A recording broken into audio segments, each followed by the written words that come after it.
तो आज हम लोग एल्डिहाइड और कीटोन के गुण के बारे में पढ़ेंगे। एल्डिहाइड और कीटोन को सामूहिक रूप से हम लोग कार्बोनिल यौगिक कहते हैं। तो कार्बोनिल यौगिक या एल्डिहाइड और कीटोन के गुणों को हम निम्न प्रकार वर्गीकृत कर सकते हैं। माने निम्न जो एल्डिहाइड और कीटोन है तो उसमें जानते हैं कि कार्बोनिल समूह होता है और एल्किल समूह होता है।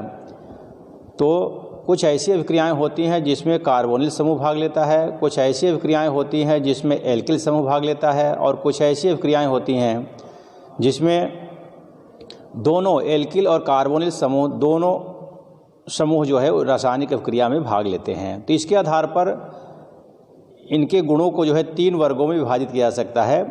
पहला कार्बोनिल समूह के कारण अभिक्रियाएं, दूसरा एल्किल समूह के कारण अभिक्रियाएं और तीसरा जो है एल्किल व कार्बोनिल समूह के कारण अभिक्रियाएं। तो सबसे पहले हम लोग कार्बोनिल समूह जो CO समूह होता है उसके कारण जो अभिक्रियाएं होती हैं एल्डिहाइड और कीटोन के, उनके गुणों के बारे में हम लोग पढ़ेंगे। तो सबसे पहला है योगात्मक अभिक्रिया, एडिशन रिएक्शन। हम लोग योगात्मक अभिक्रिया जानते हैं कि जब 2 या 2 से अधिक पदार्थ परस्पर अभिक्रिया करके केवल एक उत्पाद बनाते हैं तो ऐसी अभिक्रिया को हम योगात्मक अभिक्रिया कहते हैं। तो एल्डिहाइड और कीटोन पर जो है विभिन्न अणुओं का योग होता है और भिन्न भिन्न प्रकार के यौगिक हमें प्राप्त होते हैं। तो सबसे पहला उसमें है हाइड्रोजन साइनाइड का योग। तो देखिए कोई भी कार्बोनिल यौगिक होगा, एल्डिहाइड या कीटोन होगा, तो जब HCN से उसका योग होता है तो संगत हाइड्रोसायनिक बनता है। संगत हाइड्रोसायनिक का मतलब कि अगर हम एल्डिहाइड में इसे फॉर्मल्डिहाइड लेते हैं तो फॉर्मल्डिहाइड साइनोहाइड्रिन बनेगा। अगर हम एस्टल्डिहाइड लेते हैं तो एस्टल्डिहाइड साइनोहाइड्रिन बनेगा।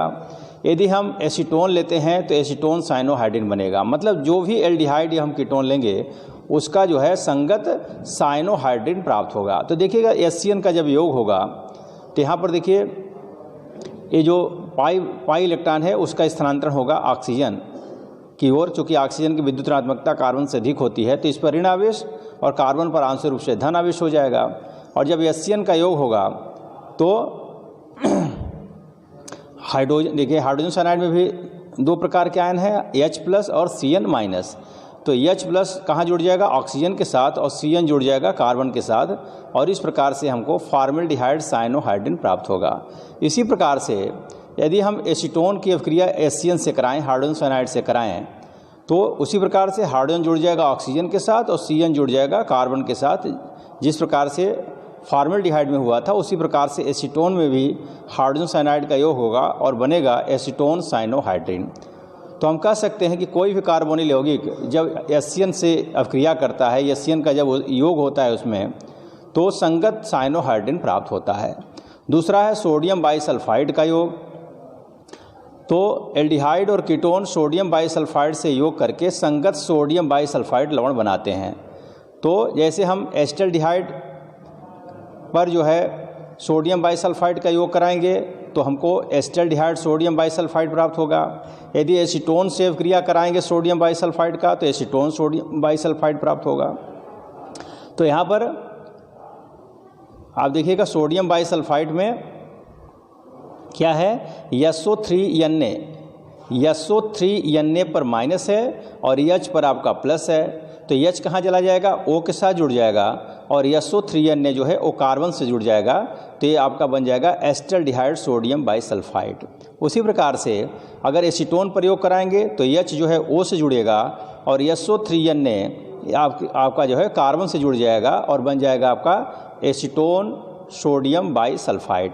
तो इस प्रकार से सोडियम बाइसल्फाइड का योग करने पर जो भी कार्बोनिल यौगिक होगा उसका संगत सोडियम बाइसल्फाइड लवण हमें प्राप्त होगा। अगला गुण अगला देखेंगे।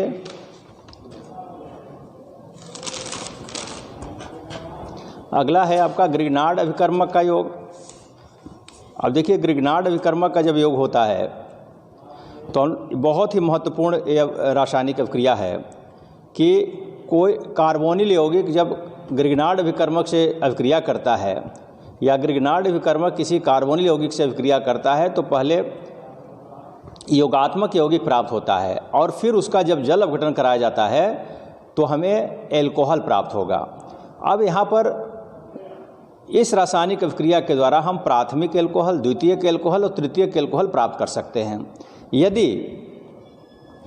यदि हमको प्राथमिक एल्कोहल प्राप्त करना हो तो हम ग्रिग्नार्ड विकर्मक की अभिक्रिया फॉर्मेल्डिहाइड से कराएंगे। फॉर्मेल्डिहाइड जो है ग्रिग्नार्ड विकर्मक से अभिक्रिया करेगा तो हमें प्राथमिक एल्कोहल प्राप्त होगा। इसी प्रकार से यदि हमको द्वितीयक एल्कोहल प्राप्त करना हो तो हम एस्टल्डिहाइड की अभिक्रिया ग्रिग्नार्ड विकर्मक से कराएंगे, और यदि हमको तृतीयक एल्कोहल प्राप्त करना हो तो एसीटोन की अभिक्रिया ग्रिग्नार्ड विकर्मक से कराएंगे। तो एक बार रिएक्शन को समझेंगे हम लोग। देखिएगा, फॉर्मेल्डिहाइड का जब योग होगा ग्रिग्नार्ड विकर्मक के साथ तो देखिएगा क्या होगा। तो ये जो एल्किल समूह है वो कार्बन से जुड़ जाएगा, और MgBr देखिए उसी प्रकार से यहाँ पर स्थानांतरण होगा। ये पाई इलेक्ट्रॉन का स्थानांतरण ऑक्सीजन की ओर होगा, इसलिए क्या हो जाएगा, ऑक्सीजन पर आंशिक रूप से ऋण आवेश और कार्बन पर आंशिक रूप से धन आवेश हो जाएगा। और जब यहाँ CH3MgBr में देखेंगे तो यहाँ पर क्या होगा, CH3MgBr में ये जो CH3 होगा आपका जो है ये आपका ऋणायन इसमें हो जाएगा। तो CH3 जो ऋणायन है वो कार्बन से जुड़ जाएगा, और MgBr जो धनायन है वो आपका ऑक्सीजन से जुड़ेगा। तो इस प्रकार से योग अभिक्रिया यहाँ योगात्मक आपका उत्पाद प्राप्त होगा। देखिए, कार्बन से CH3 जुड़ गया और ऑक्सीजन से MgBr जुड़ गया। फिर इसका हम जब जल अपघटन कराएंगे तो जल अपघटन कराने पर देखिएगा एक बार कैसे जल अपघटन होगा। तो यहाँ से देखिए बांड टूटेगा, H इधर आ जाएगा और OH आपका इधर आ जाएगा। तो अगर OH इधर आ गया तो क्या हो गया, देखिए CH3CH2OH बनेगा। CH3CH2OH मतलब एथेनॉल बन जाएगा, ये प्राथमिक एल्कोहल है, और ये हो जाएगा आपका MgOHBr मैग्नीशियम हाइड्रोक्सी ब्रोमाइड बनेगा। तो इस प्रकार से हम जब फॉर्मेल्डिहाइड की अभिक्रिया ग्रिग्नार्ड विकर्मक से कराते हैं तो हमको प्राथमिक एल्कोहल प्राप्त होता है। उसी प्रकार से फॉर्मेल्डिहाइड की जगह अगर हम एस्टल्डिहाइड लेते हैं तो ठीक उसी प्रकार से क्रिया होगी। CH3 जुड़ जाएगा कार्बन से और जो MgBr है वो जुड़ जाएगा O से, तो OMgBr हो जाएगा। फिर इसका जल अपघटन कराएंगे तो फिर यहाँ पर आप देखिएगा बांड यहाँ से टूटेगा, H इधर आ जाएगा और OH आपका इधर हो जाएगा। ठीक है, तो बन जाएगा क्या, देखिए CH हो जाएगा और इस कार्बन से देखिए 2 CH3 जुड़ जाएगा और फिर इसके साथ OH जुड़ जाएगा और फिर बन जाएगा आपका MgOHBr। तो क्या हो गया, ये आपका बन गया 2 प्रोपेनॉल। 1 2 3 दूसरे पर OH है तो 2 प्रोपेनॉल, और 2 प्रोपेनॉल क्या है, ये आपका द्वितीयक एल्कोहल है। तो इस प्रकार से एस्टल्डिहाइड की अभिक्रिया ग्रिग्नार्ड विकर्मक से कराकर जो योगात्मक यौगिक प्राप्त होगा उसका फिर जल अपघटन कराएंगे तो हमको द्वितीयक एल्कोहल प्राप्त होगा। इसी प्रकार से अगर हम एस्टल्डिहाइड की जगह एसीटोन ले लेते हैं, फिर उसकी अभिक्रिया ग्रिग्नार्ड विकर्मक से कराते हैं, और ये सभी अभिक्रियाएँ जो है शुष्क ईथर की उपस्थिति में होता है। चूँकि अगर शुष्क ईथर नहीं होगा तो अगर नम या जलीय ईथर होगा तो जल के साथ जो है ग्रिग्नार्ड विकर्मक अभिक्रिया कर सकता है, इसलिए शुष्क ईथर का यहाँ पर प्रयोग हम करते हैं। फिर उसी प्रकार से जैसे फॉर्मेल्डिहाइड और एस्टल्डिहाइड में ग्रिग्नार्ड विकर्मक का योग हुआ है, उसी प्रकार से यहाँ पर एसीटोन में भी ग्रिग्नार्ड विकर्मक का योग होगा और योगात्मक यहाँ पर उत्पाद प्राप्त होगा। फिर इसका हम जल अपघटन कराएंगे। देखिए फिर जल अपघटन यहाँ पर होगा, यहाँ से बांड टूटेगा, H इधर हो जाएगा, OH इधर हो जाएगा।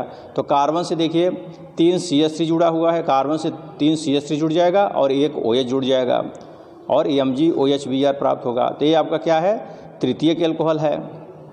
ठीक है, तृतीयक एल्कोहल क्यों है, क्योंकि OH जिस कार्बन से जुड़ा है वो आपका तृतीय कार्बन है। तृतीय कार्बन क्यों है कि यह कार्बन 3 अन्य कार्बन से जुड़ा हुआ है, इसलिए तृतीय कार्बन है। और तृतीय कार्बन से अगर एल्कोहल जुड़ा हुआ है तो इस एल्कोहल को हम तृतीयक एल्कोहल कहेंगे, जिसका नाम होगा 2-मेथाइल 2-प्रोपेनॉल। ठीक है, तो इस प्रकार से ग्रिग्नार्ड विकर्मक और कार्बोनिल यौगिक की अभिक्रिया से हम प्राथमिक, द्वितीयक और तृतीयक एल्कोहल प्राप्त कर सकते हैं। अगला है आपका रीफॉर्मेटिस्की अभिक्रिया। अब रीफॉर्मेटिस्की अभिक्रिया क्या है थोड़ा सा देखेंगे, पहले थियोरी देख करके पहले अब रिएक्शन देखेंगे, समझ में आएगा।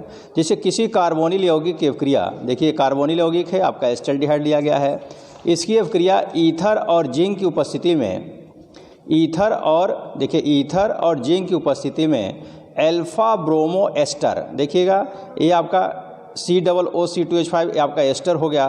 तो इसके बाद जो कार्बन होगा उसको अल्फा कार्बन कहते हैं, और अल्फा कार्बन से Br जुड़ा हुआ है तो इसको कहेंगे अल्फा ब्रोमो एथिल एसीटेट, मतलब कह सकते हैं अल्फा ब्रोमो एस्टर है ये। फिर अल्फा ब्रोमो एस्टर की अभिक्रिया किससे कराया जा रहा है? कार्बोनिल यौगिक से कराया जा रहा है।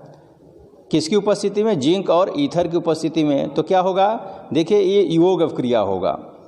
तो देखिए ZnBr O से जुड़ जाएगा, देखिएगा तो हो जाएगा OZnBr, और CH2COO2H5 वो कार्बन से जुड़ जाएगा CH2COO2H5। तो कह सकते हैं कि पहले योगात्मक उत्पाद प्राप्त होगा और फिर इस योगात्मक उत्पाद का फिर हम जल अपघटन कराएंगे। तो जल अपघटन कराएंगे तो देखिए क्या मिलेगा आपको? देखिए यहाँ से एक बांड टूटेगा तो H इधर आ जाएगा, OH इधर आ जाएगा, ठीक है। तो ये चीज़ आपको, और फिर क्या होगा यहाँ भी देखिएगा, यहाँ भी आपका जो है जल अपघटन यहाँ भी होगा, यहाँ भी जल अपघटन होगा और यहाँ भी जल अपघटन होगा। दोनों में देखिए एक जल का अणु यहाँ पर भाग लेगा जिसके कारण एक बांड टूटेगा, H इधर आ जाएगा, OH इधर आ जाएगा, और एक बांड जो है वह इधर टूटेगा, H इधर आ जाएगा और OH इधर आ जाएगा, ठीक है। तो देखिए तो यहाँ पर क्या हो जाएगा? CH3, देखिए CH3 CH और फिर इसके साथ देखिए OH और फिर CH2COOH, ठीक है। तो इसको हम क्या कहेंगे? बीटा। देखिए बीटा क्यों कहा गया? Beta hydroxy butyric acid. देखिएगा ये आपका जो है COOH है, ये अल्फा कार्बन है, बीटा कार्बन है। तो बीटा कार्बन से OH जुड़ा हुआ है इसलिए बीटा हाइड्रोक्सी हो गया, और कार्बन की संख्या 1 2 3 4 है तो इसलिए जो है ब्यूटायरिक एसिड होगा। तो बीटा हाइड्रोक्सी ब्यूटायरिक एसिड प्राप्त होगा, ठीक है। तो कुल मिलाकर के हम कहें कि जब किसी कार्बोनिल यौगिक की अभिक्रिया ईथर तथा जिंक की उपस्थिति में जब अल्फा ब्रोमो एस्टर से कराया जाता है तो बीटा हाइड्रोक्सी कार्बोक्सिलिक अम्ल प्राप्त होता है। बीटा हाइड्रोक्सी अम्ल कह सकते हैं, बीटा हाइड्रोक्सी कार्बोक्सिलिक अम्ल, बीटा हाइड्रोक्सी अम्ल प्राप्त होता है, या अल्फा बीटा असंतृप्त अम्ल प्राप्त होता है। अब देखिए बीटा हाइड्रोक्सी जो ब्यूटायरिक एसिड है इसको अगर हम हीट कर देंगे, गर्म कर देंगे तो यहाँ पर जल का निराकरण हो जाता है। तो आगे थोड़ा सा देखेंगे, इसको समझने के लिए आगे वाला रिएक्शन देखेंगे। तो यहाँ पर क्या होगा? जो बीटा हाइड्रोक्सी ब्यूटायरिक अम्ल है इसको जब गर्म किया जाएगा तो यहाँ पर निर्जलीकरण हो जाएगा, जल निकल जाएगा। तो जल कैसे निकलेगा? देखिए OH यहाँ से निकल जाएगा और H यहाँ से निकल जाएगा, तो CH3 CH फिर डबल बॉन्ड CH COOH बचेगा। तो ये आपका CH3 CH double bond CH COOH। तो इसको क्या कहेंगे? देखिए ये अल्फा कार्बन है, ये आपका बीटा कार्बन है, और अल्फा बीटा कार्बन के बीच में आपका डबल बॉन्ड है इसलिए हम कहेंगे अल्फा बीटा असंतृप्त अम्ल है ये, और इस अल्फा बीटा असंतृप्त अम्ल का नाम है क्रोटोनिक अम्ल। तो इस प्रकार से रिफ फॉर्मेटिस की अभिक्रिया में कहा गया कि कोई भी कार्बोनिल यौगिक जिंक और ईथर की उपस्थिति में जब अल्फा ब्रोमो एस्टर से अभिक्रिया करेगा तो बीटा हाइड्रोक्सी अम्ल प्राप्त हो सकता है या अल्फा बीटा असंतृप्त अम्ल प्राप्त होगा। इसी अभिक्रिया को हम कहते हैं रिफ फॉर्मेटिस की अभिक्रिया। फिर आगे देखेंगे एल्कोहल का योग। अब कोई भी कार्बोनिल यौगिक जब HCl की उपस्थिति में एल्कोहल से अभिक्रिया करता है तो अगर एल्डिहाइड है तो वो एस्टर बनाता है, जबकि कीटोन जो है कीटैल बनाता है। जैसे उदाहरण के लिए देखेंगे यहाँ पर एस्टल्डिहाइड है, एस्टल्डिहाइड के साथ एथिल एल्कोहल के 2 अणु यहाँ पर योग करेंगे, ठीक है। तो 2 अणु अभिक्रिया करेंगे तो क्या होगा? देखिएगा अगर 2 अणु अभिक्रिया करेंगे एल्कोहल का तो दोनों एल्कोहल का H, एक इसका एक H और दूसरे अणु का एक H, वह और ये ऑक्सीजन H2O निकल जाएगा और 2 O2H5 यहाँ पर जुड़ जाएगा। तो ये बन जाएगा आपका एस्टेल, इसको कहेंगे क्योंकि एल्डिहाइड जो है वो एल्कोहल से अभिक्रिया करके एस्टेल बनाते हैं जिसका नाम है डाई एथॉक्सी। देखिए डाई एथॉक्सी, फिर कार्बन की संख्या 2 है तो एथेन हो जाएगा। और इसी प्रकार से अगर हम कीटोन लेते हैं तो कीटोन जो है वह मोनोहाइड्रिक एल्कोहल से अभिक्रिया नहीं करता। मोनोहाइड्रिक एल्कोहल मतलब जिसमें एक OH हो, उससे अभिक्रिया कीटोन नहीं करते हैं। इसलिए यदि कीटोन एथिलीन ग्लाइकॉल के साथ अभिक्रिया करता है तो कीटैल बनता है, मतलब कि डाईहाइड्रिक एल्कोहल से अभिक्रिया करता है, मोनोहाइड्रिक एल्कोहल से अभिक्रिया नहीं करता है। जैसे अब देखिए एसीटोन की अभिक्रिया अगर हम, ये क्या है? एथिलीन ग्लाइकॉल CH2OH, इसको कहते हैं एथिलीन ग्लाइकॉल। अब एथिलीन ग्लाइकॉल के साथ अभिक्रिया होगा, देखिए H2 यहाँ से निकल जाएगा और CH को हम यहाँ पर जोड़ करके लिख देंगे तो बनेगा आपका एसीटोन एथिलीन कीटैल। एसीटोन एथिलीन कीटैल प्राप्त होगा। तो इस प्रकार से एल्कोहल के साथ जो कार्बोनिल यौगिक होते हैं, अगर एल्डिहाइड क्रिया करता है एल्कोहल के साथ तो एसीटैल प्राप्त होता है, और कीटोन जब क्रिया करता है तो हमें कीटैल प्राप्त होता है, जैसा कि यहाँ पर उदाहरण में दिखाया गया है। ठीक है, वीडियो को ध्यानपूर्वक देखेंगे। धन्यवाद।